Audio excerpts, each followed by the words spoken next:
Cognitive, affective, psychomotor. Kung gusto mong maging mahusay na leader, kailangan maging mindful ka sa iyong head, heart, and hands.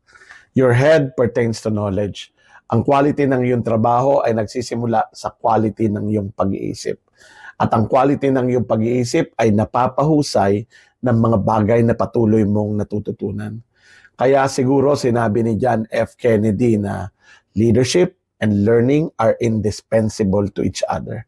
Kasi habang lumalaki ang responsibility mo bilang leader, kailangan ding lumawak ang iyong kaalaman, ang iyong perspective at understanding. Ang heart naman ay sumisimbolo sa iyong leadership attitude.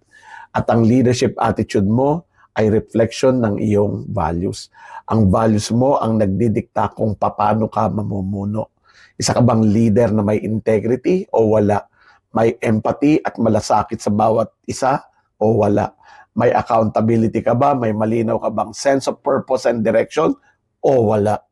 Ang mga ito ang humuhubog sa klase ng leader na ipinapakita mo sa ibang tao araw-araw. Ang hands naman ay simbolo ng skills.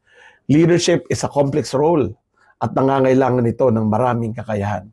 Ang isang leader na patuloy na nagpapalawak ng kanyang knowledge at nagpapalalim ng kanyang values ay nakikita rin ang pangangailangan na maging mahusay sa communication, problem solving and decision making, leading change, building relationship and teams, strategic thinking, emotional intelligence at marami pang iba.